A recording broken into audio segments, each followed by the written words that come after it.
Hey, what's up guys? This is Anthony from Anthony's Customs, and for this review, we are looking at the SH Figuarts Hunter x Hunter GON, and this is an anime that is on my list of to-dos. I know, it's an all-time classic. I started it, I liked it, I've only gotten a few episodes in. This was a while ago, I got busy. Anyway, this is a figure I definitely wanted to review because Bandai's been doing a really good job with everything other than Dragon Ball and Berserk lately. I don't know what's going on over there. But this guy looked like he was going to be good, and I have good news. For the most part, he is. There are like a couple things that are really not so great, but I don't think it's going to be enough to bother you. But I will go over all of it, so make sure you stick around. So let's go ahead and get him off the stand and take a closer look. Alright, before we look at the figure, I do want to show you my package. It is a good one. They're still doing the figure in the center no matter what's going on over here. This one's not as bad. You can still see him plenty. They did use the green background, even though he's green. Whatever. I'm not an inbox collector, so I don't really care personally, but I know some of you might. But yeah, it's a nice looking package. I like the way they've done it. It's clean, it's simple, but well done. And they did do a decent job on the back, though I think in most cases Bandai could definitely put a lot more of the figure on the back of their box. Most other companies manage it, so I think they could do it too. But yeah, it's a good package, so if you are into collecting, on card or in the box, I think you'll be okay. So here's the figure. Oh, by the way, this guy is for pre-order at Big Bad Toy Store. They provided this as an early review sample so that I could review it for you guys before it comes in stock. So thanks to them for that, but I will be reviewing it fully like I always do. I've said plenty of things are bad when I've gotten review samples. I don't think this one happens to be bad though, so we'll see. Let's say he's about 12.7 centimeters to the top of his head, closer to 14.4 including his hair. That's going to make him roughly, we'll say 5 inches and 5 5/8, give or take. Here he is up against Darwin, so you could easily fit him into a 1/12 scale collection. He'll fit in just fine with basically all of your Figuarts, or at least modern Figuarts collections. Okay, I'm going to give you guys a pro tip before we do anything else, because I just noticed this. Sometimes when you have a figure and it's fresh out of the package, let's get it a little bit brighter so we can see here. You see that little shiny spot on his hair right there?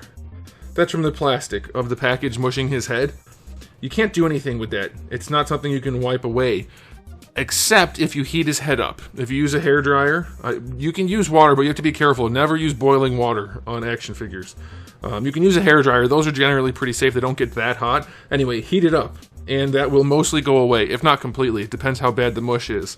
If it's a pretty bad mushing, then it may not go away, but you will get rid of the shine if you heat it up and the flat spot. So that's a cool pro tip for you guys. Okay, let's talk about this guy. Aesthetically speaking, I'm very pleased with it. There's one issue that I don't like at all. It's a small issue, but it is an issue. We'll talk about that in the articulation. But otherwise, they did a good job. His greens all match pretty well. He's not super shiny.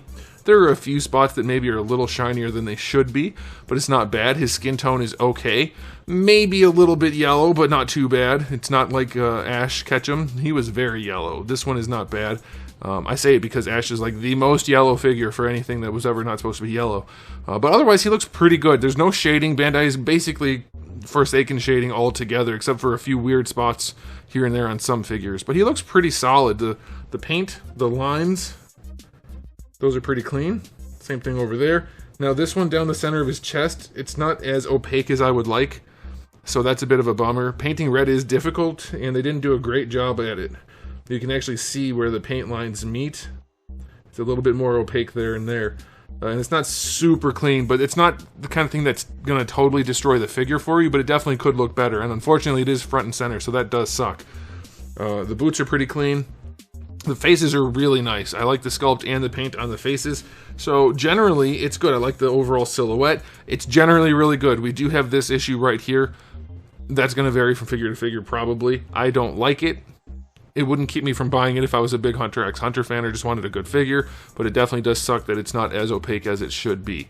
So aesthetically speaking, this guy's what, 65 bucks at Big Bad Toy Store? I think that's what it is.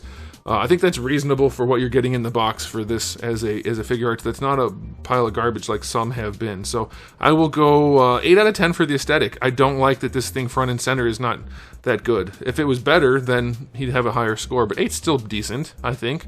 And he does look nice. Alright, now as far as accessories go, you get a whole bunch of hands. All the hands you would need, no problem with that. Again, same thing for the faces, bunches of faces, and they all look really, really nice. pleased with that. And then, to my surprise, not really because we know what he's coming with thanks to pre-orders, effect parts. What? Why? What? Why? We don't get effect parts in action figures from Bandai anymore.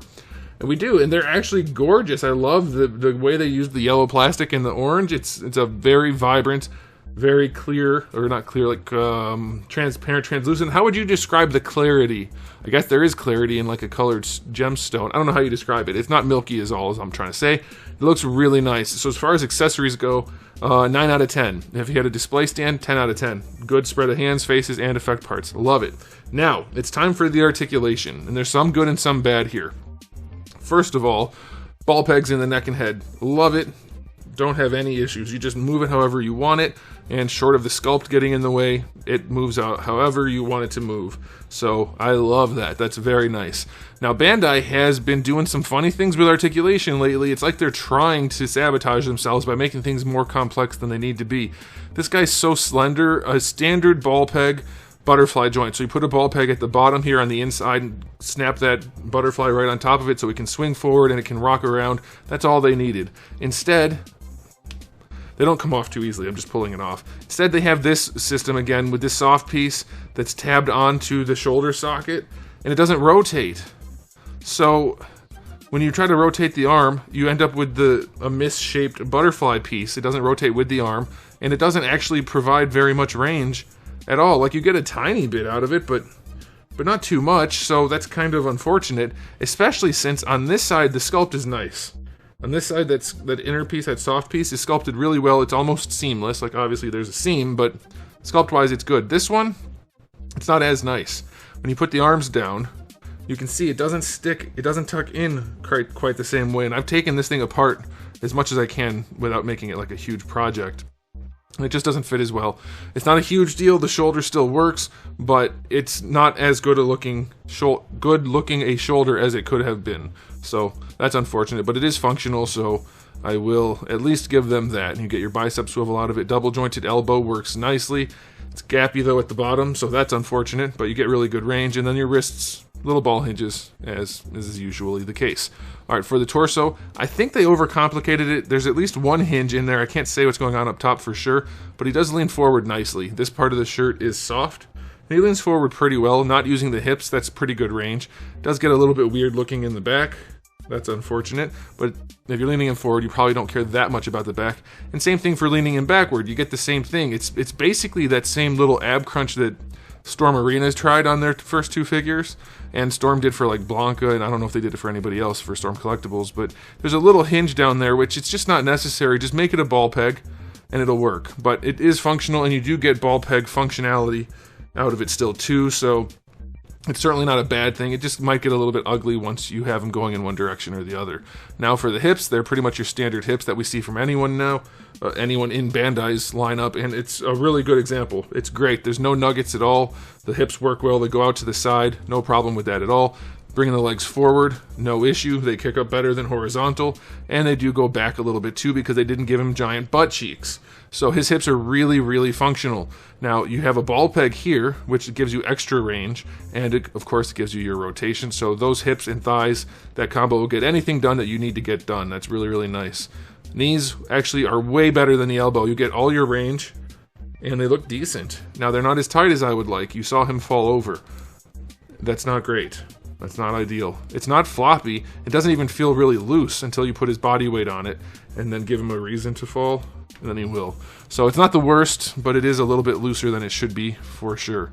But otherwise, it's a good set of articulation. Now, we have some more interesting stuff going on here. The foot does go back really far, like all the way back. That's nice. It is a ball hinge. Going forward, basically none, because the way the ball hinge is connected, there's just no room. There's nowhere for it to go. So, yeah, I mean, you might be able to tuck it in just a little bit, but not really. So very limited range going forward. The ankle rocker itself works great, so that's nice. But then you do have the toe hinge, which they just totally botched. If you ask me, this is not how you do a toe hinge at all. You have a giant gap down here, and it kind of rocks the toe in place rather than bending the toes forward. So is it like technically usable? Sure. But that's not the way you do that at all. In fact, I have a much worse articulated figure from Bandai I'm reviewing next. It's Blackbeard, and his toe hinge is much nicer than this one, so that's unfortunate. So yeah, look at that. It's like, don't overcomplicate stuff, Bandai. Look at that armpit sticking out. I don't want to have to fight with my figures to get things to work and to not look terrible. And he didn't need crazy armpits. He didn't need that at all. It's a very slim figure with a basic design.